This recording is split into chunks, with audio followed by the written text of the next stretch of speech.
आजादी के आंदोलन में आपका कोई इतिहास नहीं, यही आपकी कुंठा है। तो इसलिए कभी आप कहते हो सरदार वल्लभ भाई पटेल आपके हैं। अरे भैया, सरदार वल्लभ भाई पटेल ने आरएसएस के ऊपर बैन लगाया था, ये रिकॉर्डेड हिस्ट्री है। और जब 18 महीने जेल में रखा गया आरएसएस के लोगों को राष्ट्रपिता महात्मा गांधी की हत्या के अपराध में, जब उनको छोड़ा गया, बैन हटाया गया, तो उसमें शर्त लगाई कि आप राष्ट्रीय ध्वज को मानेंगे, यानी कि आप तिरंगे झंडे को भी नहीं मानते थे।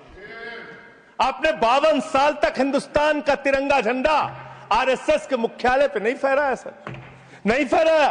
और 3 लोगों ने आरएसएस के मुख्यालय पर जब ये झंडा फहराया, उन तीनों के नाम मैं पढ़ रहा हूं, विजय, उन्मत, दिलीप, इन तीनों लोगों के खिलाफ आरएसएस ने एफआईआर दर्ज कराई। किस अपराध में? कि हमारे दफ्तर में तिरंगा क्यों फहरा दिया। और कितने साल तक मुकदमा लड़े? 13 साल तक मुकदमा लड़े। यह है आपकी असलियत। आप तिरंगे का विरोध करते हैं, भारत के राष्ट्रीय ध्वज का विरोध करते हैं। जो लोग तिरंगे और राष्ट्रीय ध्वज का विरोध कर सकते हैं, वो भारत माता के सच्चे सपूत नहीं है, वो नहीं है हमारे निगाह में। और मैं आपको बताता हूं sir,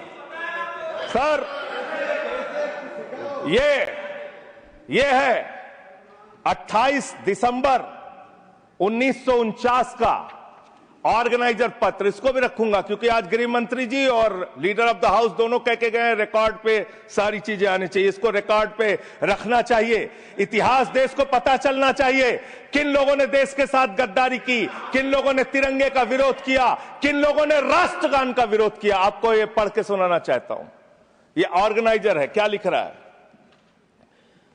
what is the moral sanction behind government's choice of Jan Gana Man, except that it can be made an item of entertainment. आप राष्ट्रगान का विरोध कर रहे हैं, आप भारत के राष्ट्रगान का विरोध कर रहे हैं। आपके मुख्य पत्र में भारत के राष्ट्रगान का विरोध लिखा गया है। इसके लिए भारत के प्रधानमंत्री को और पूरी की पूरी भारतीय जनता पार्टी को, जो अपने आप को आरएसएस को अपना आदर्श मानती है, पूरे देश से माफी मांगनी चाहिए। ये रिकॉर्ड पे लाऊंगा सर, इसको रख लीजिएगा, ये रिकॉर्ड पे रखा जाए। मान्यवर, फिर से बोल दे रहा हूं, 28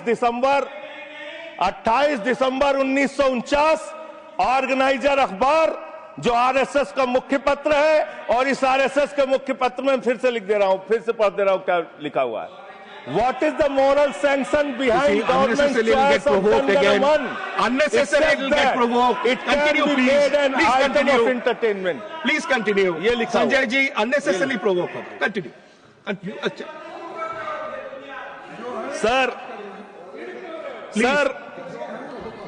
मैं आपसे ये कहना चाहता हूं कि आपने तिरंगे का विरोध किया, राष्ट्रगान का विरोध किया, वंदे मातरम आपने लगाया नहीं कभी। कोई आपका व्यक्ति देश की आजादी के आंदोलन में जेल नहीं गया कभी। आपने कोई देश के लिए, हमारे यहां अवधि में कहावत है, नाखून कटाए कि शहीद ना बना भैया। तू तो नाखूनों नहीं कटाया भैया, बिना नाखून कटाए शहीद बना चाहता है, बिना नाखून कटाए शहीद। ऐसे काम नहीं चलेगा सर। जिन्ना का भी जिक्र कल दूसरे सदन में हुआ, प्रधानमंत्री जी ने जिक्र किया। जिन्ना के साथ आपके कितने गहरे और मधुर संबंध थे, क्या इस देश के लोगों को पता है? नहीं पता, मैं बताता हूं। श्यामा प्रसाद मुखर्जी जी फजलुल हक की गवर्नमेंट में फाइनेंस मिनिस्टर थे, और फाइनेंस मिनिस्टर रहते हुए उन्होंने अंग्रेज गवर्नर को चिट्ठी लिखी थी। Shyama Prasad followed this and told governor Herbert, the administration of the Bengal province should be carried on in such a manner that in spite of the best efforts of the Congress, this Quit India movement will fail. ये चिट्ठी लिखी है। आपने भारत छोड़ो आंदोलन के खिलाफ आपके नेता, जनसंघ के पहले राष्ट्रीय अध्यक्ष और तत्कालीन गवर्नमेंट में जो वित्त मंत्री थे, उन्होंने चिट्ठी लिखी अंग्रेज गवर्नर को और कहा कि भारत छोड़ो आंदोलन, जो हिंदुस्तान के क्रांतिकारियों का आंदोलन था, जो देश की आजादी का आंदोलन था, वो आंदोलन कुचल देना चाहिए, खत्म कर देना चाहिए। ये है रिकॉर्डेड हिस्ट्री आपकी।